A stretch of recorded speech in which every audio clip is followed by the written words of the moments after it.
सो हाय, ये vision IAS की test series आ चुकी है और अब हम इसे सॉल्व करने वाले हैं। तो प्लीज़ आप लोग सारे चैनल को लाइक कर लीजिए, शेयर कर लीजिए और सब्सक्राइब तो ज़रूर कर लीजिए, क्योंकि ऐसे टेस्ट सीरीज़ आपको कोई नहीं देने वाला है जो मैंने आप लोगों के लिए बनाई है। और ज़्यादा से ज़्यादा इससे देखिए, क्योंकि यही आपके 2024 के प्रीलिम्स में बहुत ज़्यादा काम आएगी। तो ये दोनों टाइप की है ना, ये हिंदी और इंग्लिश दोनों हैं, बाय लैंग्वेज है। तो चलो हम स्टार्ट करते हैं। और इसके अंदर देखिए, इंग्लिश के भी क्वेश्चन है और हिंदी के भी क्वेश्चन है। तो मैं आपको बता देती हूँ। तो हम हिंदी वाले पोर्शन पे ज़्यादा फोकस करते हैं। हिंदी वाला क्वेश्चन दे रखा है, भारतीय संविधान के संदर्भ में मूल कर्तव्यों से संबंधित निम्नलिखित कथनों पर विचार कीजिए और मूल कर्तव्य केवल भारतीय नागरिकों तक ही सीमित है। संविधान उनके उल्लंघन के विरुद्ध किसी भी कानूनी प्रतिबद्ध का प्रावधान नहीं करता है। ऐसा क्वेश्चन में दे रखा है। अब तो आप लोग सोचिए इसका आंसर क्या होगा। तो इसमें दे रखा है कि सही, तो इसका आंसर होगा आपका सी वाला। आप टिक कर लीजिए, बिकॉज कोई कारण रहा था जो मैं टिक नहीं कर पाई हूँ, तो आप लिख लीजिए साथ के साथ ही। इसका आंसर है सी, क्योंकि मूल कर्तव्यों की जो विशेषता देखते हैं तो उसके अंदर ये दोनों चीज़ है। और उसके बाद में अगर आपको कोई भी डाउट हो तो आप प्लीज़ कमेंट में लिख सकते हैं, उसके अकॉर्डिंग हम आपके डाउट को सॉल्व कर देंगे। सेकंड नंबर का क्वेश्चन देखिए, हाल ही में भारतीय पुरातत्व सर्वेक्षण ने नालंदा महाविहार के दानात्मक वर्तानुष्ठिक स्फूतों की खोज की और इस संदर्भ में नालंदा महाविहार से संबंधित निम्नलिखित कथनों पर विचार किया है। हेवेन त्वांग्स और इत्सिंग दोनों ने इसका दौरा किया है। इसे गुप्त और पाल दोनों राजवंशों का संरक्षण प्राप्त है। ये यूनेस्को का एक विश्व धरोहर स्थल है। उपयुक्त में से कौन सा सही है, मतलब कथनों में से कौन सा सही है, ये आपको बताना है। तो इसका आंसर होगा आपका थर्ड वाला, 1, 2 और 3, और आपके तीनों ही चीज़ सही है। निम्नलिखित अधिनियम पर विचार कीजिए। बोनस संपदा अधिनियम 1965, ठेका श्रम विनियमन और उत्साधन अधिनियम 1970, बंधित श्रम पद्धति उत्साधन अधिनियम 1976। उपयुक्त में से कितने अधिनियम नीति के निर्देशक तत्वों के क्रियान्वयन हेतु अधिनियमित किए गए हैं। तो इसका आंसर होगा आपका डी वाला, क्योंकि इसका आंसर होगा आपका सी वाला। थर्ड का सी आप लगा लीजिए, क्योंकि इसके अंदर तीनों ही चीज़ें सही हैं। और अब आप नेक्स्ट वाले क्वेश्चन पे आ जाते हैं, फोर्थ नंबर के पे। भारतीय संविधान के विकास के संदर्भ में निम्नलिखित में से किस अधिनियम ने पहली बार केंद्रीय बजट को प्रांतीय बजट से पृथक कर दिया और प्रांतीय विधानसभाओं को अपना बजट स्वयं बनाने के लिए अधिकृत किया था। बहुत सिंपल क्वेश्चन है। इसका आंसर हो जाएगा 1919 का भारत सरकार अधिनियम, क्योंकि उसी के अंदर ये बात कही गई थी और उसके अंदर ही प्रांतीय विषयों को 2 भागों में विभाजित किया गया था। आगे हम चलते हैं फिफ्थ नंबर के क्वेश्चन पे। तो आप चैनल को सब्सक्राइब कर लीजिए, क्योंकि आपको बहुत जल्दी ये काम देगा आगे तक, और 2024 में जो भी प्रीलिम्स दे रहे हैं उनके लिए बहुत ज़्यादा बेनिफिट करेगा।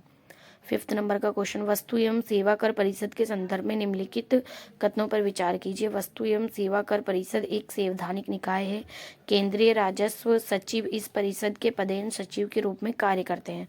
उपयुक्त में से कौन सा सही है, सही पूछ रहा है, तो इसका आंसर होगा सी वाला। 1 और 2 दोनों सही है, लिख लीजिए। 6 नंबर के क्वेश्चन पे बात करते हैं। किसी राज्य के राष्ट्रपति के कार्यों और राज्यपाल या राज्य के किसी भी अन्य कार्यकारी प्राधिकार की शक्तियों को ग्रहण कर सकता है, और ये घोषणा कर सकता है कि राज्य विधायिका की शक्तियों का प्रयोग संसद द्वारा किया जाएगा। थर्ड है कि वह संबंधित राज्य के हाई कोर्ट में निहित शक्तियों में स्वयं ग्रहण कर सकता है, उसमें से संबंधित संवैधानिक प्रावधानों को निलंबित कर सकता है। इसका आंसर होगा आपका बी वाला, 1 और 2, क्योंकि थर्ड वाला जो स्टेटमेंट है वो एक अपवाद है। ऐसा पॉलिटी की किताब लक्ष्मीकांत में दिया हुआ है, तो आप देख लीजिएगा। और मैं उसके पेज नंबर को भी आपके कमेंट में डाल दूंगी। फिलहाल हम आगे वाले क्वेश्चन देख लेते हैं। जो इंग्लिश मीडियम के बच्चे वो इंग्लिश मीडियम में देख लीजिए, क्योंकि ये बाईलिंगुअल है, दोनों टाइप की क्वेश्चन है। 7 नंबर का क्वेश्चन दे रखा है, भारत की अध्यक्ष प्रणाली के संदर्भ में निम्नलिखित कथनों में से कौन सा सही है। बहुत सिंपल सा क्वेश्चन है, क्योंकि अध्यक्ष प्रणाली की अगर हम बात करें तो राष्ट्रपति सरकार का वास्तविक प्रमुख होता ही है, और राष्ट्रपति विधायिका के प्रति उत्तरदायी होता है। तो ऐसा आई थिंक नहीं होता है, एक बार हम फिर भी चेक कर लेते हैं। संयुक्त राज्य अमेरिका सरकार की अध्यक्ष प्रणाली का अनुसरण करता है, तो ये बिल्कुल सही है। इसका आंसर होगा सी वाला, 1 और 3। इसका आंसर सी वाला है, लगा लीजिए, आप लिख लीजिए। अब आगे चलते हैं हम 8 नंबर के क्वेश्चन पे। तो 8 नंबर का क्वेश्चन दे रखा है, राष्ट्रीय अन्वेषण अधिकरण मतलब NIA संशोधन अधिनियम 2019 के संदर्भ में निम्नलिखित कथनों पर विचार कीजिए। फर्स्ट स्टेटमेंट आ चुका है, इस अधिनियम के प्रावधान भारत या विदेश में किए गए उन अनुसूचित अपराधों पर लागू होते हैं जो भारत के हितों को प्रभावित करते हैं, और यह NIA अधिनियम के तहत शामिल अपराधों की सुनवाई करने के लिए राज्य उच्च न्यायालय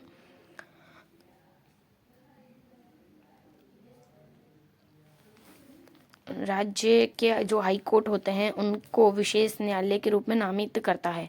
उपयुक्त में से कौन सा कथन सही है, हमें ये दोनों बताने हैं। इन दोनों के अंदर से आपको मैं बता दूं, इसका ओरिजिनल आंसर होगा ए, क्योंकि एक ही है इसका आंसर सही है। और अब आगे हम पढ़ लेते हैं। भारतीय संविधान के ऐतिहासिक चीज़ें दे रखी हैं। ऐतिहासिक अपराधों के संदर्भ में निम्नलिखित में से किस अधिनियम ने पहली बार अध्यादेश को शुरू किया था?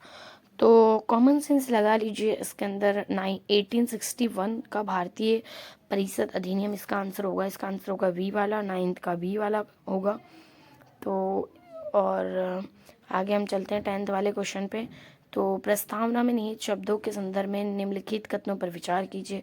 प्रस्तावना से बहुत क्वेश्चन पूछे जाते हैं, इसलिए इसको इम्पोर्टेंट कर लीजिए, बहुत हर साल आता है। गणतंत्र शब्द जर्मनी संविधान से लिया गया है। प्रस्तावना में न्याय के आदर्शों को सोवियत संविधान में अपनाया गया। ऑब्वियसली इसमें से पूछा गया है कि कौन सा सही है, तो इसका आंसर हो जाएगा बी वाला, क्योंकि गणतंत्र शब्द जर्मनी से नहीं लिया गया है, वो फ्रांसीसी संविधान से लिया गया है। मैंने इसका आपका आंसर बता दिया था। और प्रस्तावना में न्याय के आदर्शों को सोवियत संविधान में अपनाया गया है, ये बिल्कुल सही है। अब आगे चलते हैं हम 11 नंबर के क्वेश्चन पे। 11 नंबर का क्वेश्चन दे रखा है, राज्य व्यवस्था के संदर्भ में निम्नलिखित विशेषताओं पर विचार कीजिए। कल्याणकारी राज्य दे रखा है, संविधान का पंथनिरपेक्ष चरित्र दे रखा है, समता का सिद्धांत दे रखा है, मूल अधिकारों पर नीति निर्देशक तत्वों का सर्वोच्चता दे रखी है। तो इसका जो आंसर होगा वो होगा केवल 3, क्योंकि केवल 3 के अंदर इसकी चीज़ें सही है। कल्याणकारी राज्य है, संविधान का पंथ निरपेक्ष चरित्र है, मूल अधिकारों एवं नीति निर्देशक तत्वों के बीच सामंजस्य और संतुलन है, ये सारी चीज़ इसकी सही है। तो आगे अब हम चलते हैं 12th नंबर के क्वेश्चन पे, जो कि अब हम देखने वाले हैं। 11 तक हमने क्वेश्चन कर लिए। प्लीज़ चैनल को सब्सक्राइब कर लीजिए, और ये आपके 2024-25 प्रीलिम्स में बहुत काम आएगा, क्योंकि विज़न की टेस्ट सीरीज वैसे ही बहुत कॉस्टली होती है, हर कोई बच्चा नहीं ले पाता है। मैं चाहती हूँ आपकी हेल्प करूँ, और आप लोग सपोर्ट करेंगे तो मैं आपकी लास्ट तक हेल्प करती रहूँगी। 12वें नंबर का क्वेश्चन दे रखा है, संविधान सभा के संदर्भ में सारी चीज़ों को हमें मैच करना है। इधर समितियाँ दे रखी, इधर अध्यक्ष दे रखे हैं। संघीय संविधान समिति जवाहरलाल नेहरू, संचालन समिति सरदार पटेल, और प्रक्रिया नियम समिति डॉक्टर राजेंद्र प्रकाश। तो इसके अंदर से हमारे पास 2 चीज़ सही है, बी वाला इसका आंसर सही है, क्योंकि संचालन समिति डॉक्टर राजेंद्र प्रसाद है और प्रक्रिया नियम समिति डॉक्टर राजेंद्र प्रसाद, ये दोनों चीज़ इसकी आएगी। और जो दे रखा है सरदार पटेल, ये चीज़ इसमें गलत है, क्योंकि यहाँ पर सरदार पटेल नहीं आएगा। आगे चलते हैं, ये इंग्लिश मीडियम में है तो आप देख लीजिए, हिंदी मीडियम में भी आ जाते हैं। तो आई होप कि आपको दोनों हिंदी और इंग्लिश दोनों टाइप के बच्चों को इससे हेल्प हो जाएगी। 30 नंबर का क्वेश्चन दे रखा है, निम्नलिखित में से कौन सा अधिकार प्राण और दयिता स्वतंत्रता के संरक्षण के अधिकार का हिस्सा है? किसी राज्य से बाहर न निकाले जाने का अधिकार, विदेश यात्रा करने का अधिकार, मौन रहने की स्वतंत्रता, पहाड़ी क्षेत्रों में सड़क का अधिकार। निम्नलिखित नीचे दिए गए कूटों का प्रयोग कर सही उत्तर चुनिए। तो इसका आंसर दे रखा है सी, और इसका आंसर हो जाएगा सी 1, 2 और 4। आगे चलते हैं हम 40 नंबर के क्वेश्चन पे। राज्यों के महाधिवक्ता के संदर्भ में निम्नलिखित कथनों पर विचार कीजिए। तो ये वाला क्वेश्चन देख लीजिए आप। 13 तक हमने क्वेश्चन कर लिए हैं। 40 नंबर का क्वेश्चन आप आराम से चलिए, 13 का आंसर सी वाला है, लिख लीजिए। 14 क्वेश्चन पे आ जाते हैं, राज्य के महाधिवक्ता के संदर्भ में निम्नलिखित कथनों पर विचार कीजिए। वे अपने पद पर राज्य के राज्यपाल के प्रसाद पर्यंत बना रहता है, उसे राज्य विधानमंडल के दोनों सदनों की कार्यवाही में बोलने और भाग लेने का अधिकार है, उसे वे सभी विशेषाधिकार और उन्मुक्तियां प्राप्त है जो राज्य विधानमंडल के किसी सदस्य के लिए उपलब्ध है। उपयुक्त कथनों में से कितना सही है, ये चीज़ आपको बतानी है। तो इसका आंसर हो जाएगा सी, सभी तीनों इसकी सही ही हैं। और 50 नंबर के क्वेश्चन पे आ जाते हैं, भारतीय मानक ब्यूरो BIS के संदर्भ में निम्नलिखित कथनों पर विचार कीजिए। यह भारतीय मानक ब्यूरो अधिनियम 1986 के तहत स्थापित एक संवैधानिक निकाय है और ये उपभोक्ता मामले, खाद्य और सार्वजनिक वितरण मंत्रालय में के तहत निहित है। इसका आंसर हो जाएगा आपका, बताइए, सोचिए, इसका आंसर हो जाएगा 1 और 2। इसका आंसर हो जाएगा 1 और 2। 60 नंबर के क्वेश्चन पे आ जाते हैं। शिक्षा के अधिकार के हर 1-2 साल में ये वाला क्वेश्चन आता है जब भी ये न्यूज़ में होता है। और शिक्षा के अधिकार के संदर्भ में निम्नलिखित कथनों पर में से कौन सा सही है, यह सब पूछा गया है। तो आप देखिए, इसे संविधान का अधिकार RTE अधिनियम पारित होने के बाद जोड़ा गया है। 86वें संशोधन से पहले संविधान के बच्चों के लिए निःशुल्क और अनिवार्य शिक्षा का कोई प्रावधान नहीं किया गया है और इसमें शामिल है कि राज्य 6 वर्ष की आयु पूरी करने तक सभी बच्चों की शिक्षा प्रदान करता है। तो बिल्कुल गलत है। ये प्रावधान केवल प्राथमिक शिक्षा को मूल अधिकार बनाता है और उच्च शिक्षा को नहीं। तो आई थिंक इसके अंदर डी वाला आंसर सही है और इसका आंसर डी बिल्कुल सही है। डी लगा लीजिए। 17वां नंबर का क्वेश्चन देख लेते हैं हम। 16 का आंसर डी है, इसका आंसर लगा लीजिए। भारत में अपनाए गए चुनावों के तरीकों के संदर्भ में first past the post system से संबंधित निम्नलिखित कथनों पर विचार कीजिए। तो भारतीय संविधान ने लोकसभा और राज्यसभा के चुनाव के लिए first past the post system पद्धति निर्धारित की गई है। इस प्रणाली में उम्मीदवारों को निर्वाचित होने के लिए 50% से अधिक मत प्राप्त करने की आवश्यकता होती है। इसका आंसर हो जाएगा डी। ना तो फर्स्ट सही है और ना ही सेकंड सही है और इसके अंदर सही पूछा गया है। इसका आंसर हो जाएगा डी। डी लगा लीजिए, इसका आंसर डी सही है। 18वें नंबर का क्वेश्चन हम देख लेते हैं। भारत में सामूहिक उत्तरदायित्व के सिद्धांत के संदर्भ में हमसे बात कर रहा है। 18वें नंबर का क्वेश्चन 17 में है। डी लगा लीजिए। कोई प्रॉब्लम आती है तो आप कमेंट बॉक्स में हमसे बात कर सकते हैं, पूछ सकते हैं, हम आपको बहुत जल्दी जवाब दे देंगे। भारत में सामूहिक उत्तरदायित्व के सिद्धांत के संदर्भ में निम्नलिखित कथनों पर विचार कीजिए। यह एक न्यायिक नवाचार है और संवैधानिक प्रावधानों के तहत स्पष्ट रूप से इसका उल्लेख नहीं किया गया है और इसका अर्थ है कि मंत्रिपरिषद सामूहिक रूप से संसद के प्रति उत्तरदायी होगी, ऐसा कहीं नहीं दिया गया। डी इसका आंसर होगा, डी। 18 का डी लगा लीजिए आप, बिल्कुल 18 का डी होगा आपका। ना तो 1 सही है और ना ही 2 सही है। आगे चलते हैं, आगे चल के देखते हैं हम। आगे क्वेश्चन आने वाले 19। तो 19 में दिया गया है राष्ट्रीय आपातकाल की उद्घोषणा के संदर्भ में निम्नलिखित कथनों पर विचार कीजिए। इसके अंदर स्टेटमेंट दे रखे हैं। कथन 1, राष्ट्रीय आपातकाल की उद्घोषणा अब तक केवल 2 बार हुई है। और कथन सेकंड में दे रखा है कि राष्ट्रीय आपातकाल की उद्घोषणा अक्टूबर 1962 और 1975 में हुई है। कौन सा सही है, ऐसा पूछ रहा है। तो इसके अंदर होगा आपका कथन 1 और कथन 2 दोनों ही सही है। कथन सेकंड कथन 1 की सही व्याख्या भी करता है, बिल्कुल सही है आंसर इसका ए। 19 का ए लगा लीजिए आप लिख लीजिए। हाल ही में जारी की गई वैश्विक आर्थिक संभावना रिपोर्ट की बात करी गई है 20 नंबर के क्वेश्चन में और ये करंट का क्वेश्चन है, आपको मैं बता देती हूँ। तो आप मैक्सिमली ऐसा करिए, अगर आप 2024-25 में एग्ज़ाम देने वाले हैं तो मई जून से आप करंट अफेयर बिल्कुल अच्छे से स्टार्ट कर दीजिए क्योंकि वहीं से मोस्टली क्वेश्चन आना चालू हो जाते हैं। हम 20वें नंबर के क्वेश्चन पे आ चुके हैं। हाल ही में जारी की गई वैश्विक आर्थिक संभावना रिपोर्ट के संदर्भ में निम्नलिखित कथनों पर विचार कीजिए। यह अंतर्राष्ट्रीय मुद्रा कोष द्वारा जारी की जाती है और इसे वर्ष में एक बार जारी किया जाता है। तो इसका आंसर हो जाएगा आपका डी। ना तो 1 सही है और ना ही 2, क्योंकि इसे वर्ष में एक बार जारी नहीं किया जाता, इसे वर्ष में 2 बार जारी किया जाता है इसलिए। और विश्व बैंक इसे निकालता है, ना कि अंतर्राष्ट्रीय मुद्रा कोष। तो ये हो गया इसका 20 का आंसर डी। 21 नंबर के क्वेश्चन पे चलते हैं। इसमें दे रखा है भारत सरकार अधिनियम 1935 के संदर्भ में। हमेशा क्वेश्चन इससे ज़्यादा बनते हैं, आप ऐसे चीज़ों को इम्पोर्टेंट कर लीजिए, मैं आपको बताती चलूँगी।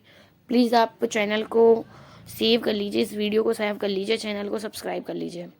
आगे देखते हैं। इसमें प्रांतों और रियासतों की इकाइयों के रूप में मानकर एक अखिल भारतीय संघ की स्थापना का प्रावधान किया और इसमें सभी प्रांतों में द्विसदनीय व्यवस्था लागू की गई है। ऐसा है क्या? तो इसके अंदर आंसर हो जाएगा आपका ओनली 1, क्योंकि फर्स्ट इसका जो है वो सही है। आगे चलते हैं। निम्नलिखित भाषाओं पर विचार कीजिए। भाषा का क्वेश्चन है, इंपॉर्टेंट है, हर साल पूछा, 1-2 साल में पूछा ही जाता है, PYQ में भी आया हुआ है, PY को जरूर ध्यान देना है। तो इसके अंदर पूछ रहा है कितनी भाषाओं को आरंभ में भारतीय संविधान की 8वीं अनुसूची में शामिल किया गया। क्वेश्चन को अच्छे से पढ़ना है और अच्छे से पढ़ना है। कितनी भाषाओं को आरंभ में शामिल किया जाता है, सिर्फ ये पूछ रहा है। तो इसका आंसर हो जाएगा आपका ओनली एक इसका आंसर हो जाएगा, क्योंकि अंग्रेजी भाषा 8वीं अनुसूची में नहीं है। 23 पे चलते हैं। भारतीय संविधान में निम्नलिखित विशेषताओं पर विचार कीजिए। लिखित संविधान है, एकीकृत न्यायपालिका है, द्विसदनीय व्यवस्था है। उपयुक्त में से कितनी भारतीय संविधान की संघीय विशेषता है? तो बताइए क्या होगा इसका आंसर? इसका आंसर होगा बी, केवल 2।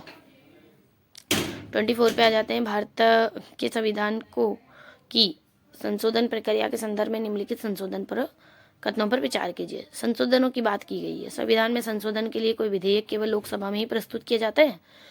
विधेयक को किसी मंत्री या गैर सरकारी सदस्य द्वारा प्रस्तुत किया जाता है। राष्ट्रपति अधिक विचार विमर्श के लिए विधेयक पर अपनी सहमति रोक सकता है। तो 24 का आंसर हो जाएगा आपका ए, केवल एक कथन सही है। केवल इसका आंसर हो जाएगा एक कथन।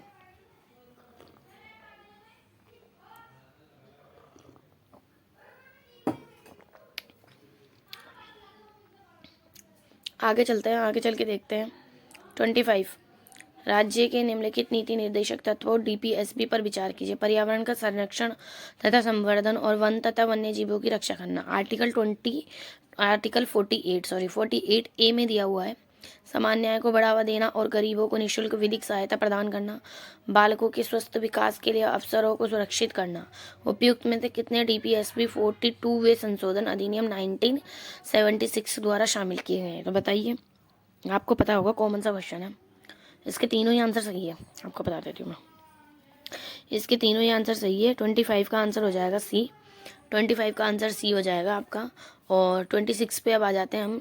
नीति आयोग के उपाध्यक्ष के संदर्भ में निम्नलिखित कथनों पर विचार कीजिए। 26 इसकी नियुक्ति प्रधानमंत्री द्वारा की जाती है। ये कैबिनेट मंत्री के समकक्ष होता है और वह क्षेत्रीय परिषद की बैठक का पदेन अध्यक्ष होता है। तो 26 का आंसर हो जाएगा आपका बी। केवल 2 आंसर सही है इसके। 27 पे चलते हैं। 27 लोकायुक्त पद के बारे में पूछा हुआ है। बहुत छोटा सा टॉपिक है, 2 पन्ने का ही है। लोकायुक्त पद के संदर्भ में निम्नलिखित कथनों पर विचार कीजिए। लोकायुक्त पद का गठन सर्वप्रथम 1971 में महाराष्ट्र में हुआ था। किसी राज्य के लोकायुक्त की नियुक्ति सदैव संबंधित राज्य के उच्च न्यायालय के मुख्य न्यायाधीश द्वारा की जाती है। क्वेश्चन को ध्यान से पढ़ना है। उच्च न्यायालय के मुख्य न्यायाधीश द्वारा की जाती है। लोकायुक्त द्वारा की गई सिफारिशें मात्र सलाहकारी के प्रवृत्ति की होती है और वह राज्य सरकार के लिए बाध्यकारी नहीं होती हैं। तो इसका आंसर हो जाएगा डी, क्योंकि थर्ड वाला जो बिल्कुल सही है और फर्स्ट वाला भी सही है, क्योंकि स्टार्टिंग इसकी 1971 के महाराष्ट्र से हुई थी। इसका आंसर हो जाएगा डी। 1 और 3 सही है। 28 पे आ जाते हैं। रक्षा क्षेत्र के संदर्भ में very short range air defence system missile से संबंधित निम्नलिखित कथनों पर विचार कीजिए। करंट का क्वेश्चन है। ये सतह से हवा में मार करने वाली पोर्टेबल मिसाइल है। इसे रक्षा समझौते के तहत इजराइल से खरीदा जा रहा है। तो इसका आंसर हो जाएगा आपका ए, क्योंकि यह भारत ने खुद ने बनाई है, क्योंकि यह खुद की स्वयं की है और स्वदेशी रूप से डिज़ाइन की गई है ये, इसलिए ना ये तो कोई इजराइल से ख़रीदा है, ये खुद की है। हाँ, ये सतह से हवा में मार करने वाली पोर्टेबल है। 29 पे आ जाते हैं। ये दुनिया में सबसे सक्रिय ज्वालामुखियों में से एक है, क्योंकि ये यूपीएससी का मोस्ट फेवरेट क्वेश्चन हो गया है। तो इन चीज़ों का आपको ध्यान देना पड़ेगा, जिसमें हाल ही में पुनः विस्फोट हुआ है कि यह दुनिया में सबसे सक्रिय है। ज्वालामुखी मोना लोआ के पास अवस्थित है। उपयुक्त परिच्छेद में निम्नलिखित में से किस ज्वालामुखी का वर्णन किया गया है? आपको पता होगा। 29 का हो जाएगा ए, हवाई द्वीप तथा स्थित किलाउला नामक ज्वालामुखी है। 30 क्वेश्चन पे आ जाते हैं। स्वर्ण सिंह समिति की सिफारिश पे पूछा हुआ क्वेश्चन है। मूल कर्तव्यों के तहत संविधान में समाविष्ट की गई है। किसी मूल कर्तव्य का अनुपालन न करने पर जुर्माना लगाने या दंड देने हेतु संसद को सशक्त बनाना, देश की रक्षा करने और ऐसा करने के लिए आह्वान किए जाने पर राष्ट्र की सेवा करने का कर्तव्य और करों का भुगतान करने नागरिकों का मूल कर्तव्य होना चाहिए। किसी मूल कर्तव्य का अनुपालन न करने पर जुर्माना लगाने या दंड देने वाले किसी भी कानून को किसी भी न्यायालय में प्रश्नगत नहीं किया जाना चाहिए। इसका आंसर होगा बी, देश की रक्षा करने और ऐसा करने के लिए आह्वान किए जाने पर राष्ट्रपति की सेवा करना। तो फाइनली हम अभी तक ही ये क्वेश्चन करेंगे 30 तक, क्योंकि आप लोग ज़्यादा से ज़्यादा सपोर्ट करें।